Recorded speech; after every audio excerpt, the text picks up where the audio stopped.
Hey there, comic book fans. Gonna do something a little different this video, and I'm gonna show you a little bit about who I really am.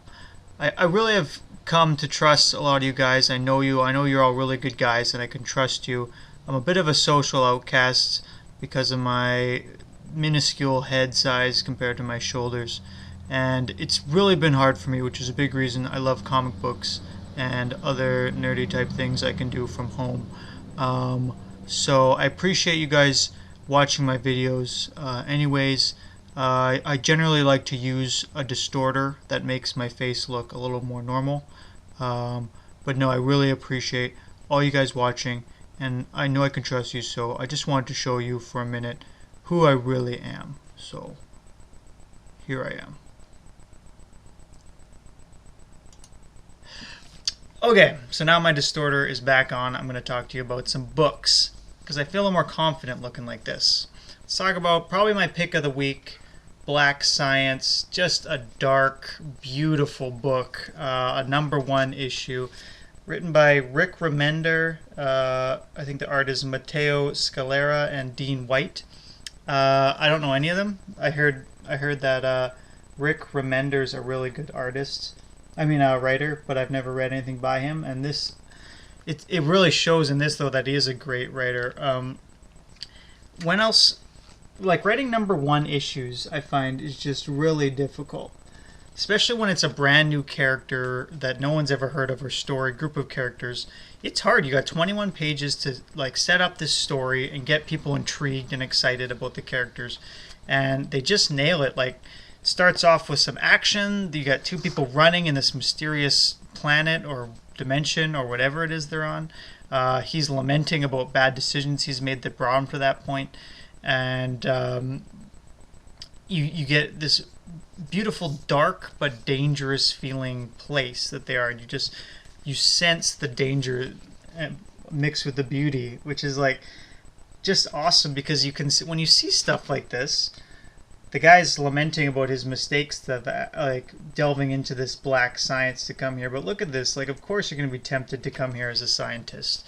Do whatever you can to get somewhere like that. Like, how could you not, right? It's just so fascinating and beautiful and exciting. So he sort of brought his whole family there, and he's regretting those decisions because he's put them in this great danger now. But yeah, the book is really cool. I'm thinking if I can find another copy, I might grab another one, actually, because one, I think this book's going to heat up, and two, this one I don't know if you can see, I got some water damage.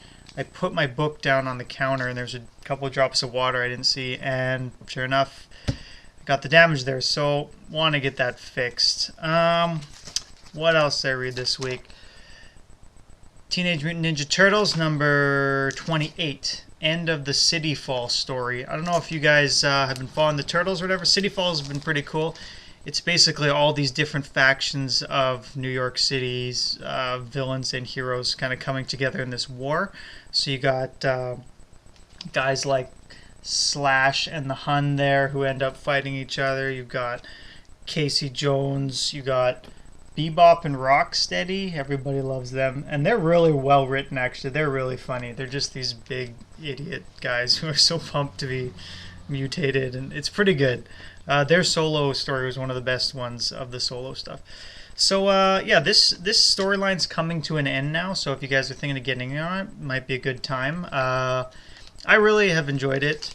It's not the greatest writing ever. It's just a lot of fun, especially if you're a Turtles fan. Like, for example, one thing I kind of take issue with the Turtles stories is they kind of get in a lot of fights, but no one ever wins or loses. They always sort of just get separated at the end, or they escape or whatever. And they often don't find creative ways to solve their problems. For example, like in recent Daredevil, there's a riot breaking out, and for him to stop it, he contacts Ant-Man, who sends a whole bunch of these ants to seed the clouds to bring a rainstorm, because it's just so hot and it's fueling a lot of this rage and this riot that's happening. And the rain kind of is just able to drench and cool everybody off. It's a genius way of solving a problem. But in the Turtles, they just don't have anything like that, where they find some creative way to stop the villain or to save the day or whatever. It's always just comes down to fighting, which I like the fighting and stuff, but it doesn't really add a lot of depth when you just see punching and kicking all the time. What else? Kick-Ass 3. Yeah, it's been pretty good, I guess. He goes really hard for shock factor, I feel like, over and above like the story. So there's like a lot of sex and nudity in this one, and violence. And like for a mediocre story, it's just, for me, sometimes it just feels like they're doing it just to do it, to get you to say, oh wow, like this shouldn't be, or I don't know, like shocky, right? It's the shock factor. Where something like Saga, which I also read this week, I think they do a much better job, because they do the shock factor stuff, but it seems to fit in the story, and it never trumps the story. Like it's more forgivable, because it's actually like a positive, because it's so well brought into the story. It's not just sort of shoved in your face to say, oh, here's like a naked woman or whatever. So let's go into Saga then. This last few issues have been slow.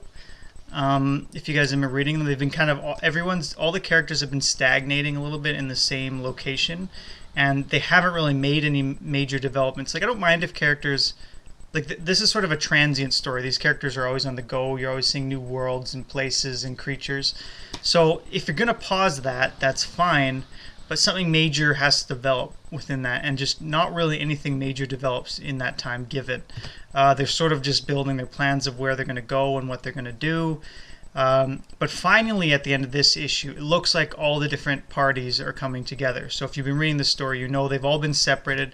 Like, the Will is supposedly chasing down the main group, but I don't even know how much he's ever even seen the group in the story. They're almost never together. So finally, those groups are going to come together, and who's going to be on whose side and what's going to happen, you don't know. He's not afraid to kill off characters and stuff, so you could see some deaths. And there are a lot of characters right now, so I wouldn't be surprised if in the next issue or two there are some. But yeah, I'm looking forward to the story picking up again. Hopefully he's got a bit of a plan, because it just feels like not a lot is happening. Let's skip that. Let's do Afterlife with Archie. So sick. So awesome. I'm trying to get my wife to read this one. She doesn't read comics, but she read everyone's read Archie's, right? So you gotta check it out. Really adult themed, obviously. It's weird. I don't know if you guys are like me, but I feel a little guilty reading these sometimes, like seeing violence happen in Riverdale, and like Mr. Weatherby gets killed and all this craziness, and it feels like you're sort of, I don't know, I feel like a kid looking at something I'm not supposed to look at or something. I don't know, it's weird. But I got the first one too this week, so I read them both back to back. Just a really cool way of looking at these characters in a way you've never really seen. It's fun to see an adult written Archie story. Even how they talk and converse, they feel more adult. It's not so silly, right? But those same themes are there. Like Moose is still the tough, jealous guy. Reggie's kind of the jerk. Archie's the good guy and the hero. And yeah, Ben and Veronica are sort of catty, but like worse than in the comics. They're pretty mean. But yeah, definitely check it out. It's been really good so far. Lastly, Pretty Deadly. Is that upside down? It's because the picture's upside down, or she's in a reflection. Pretty Deadly. Another #1 from Image. Not bad. Strong female characters, which is nice. I always like that in comics, because I always think more girls should be reading comics. And having strong female characters really helps that. Basically, what it seems like it doesn't give you as much information about.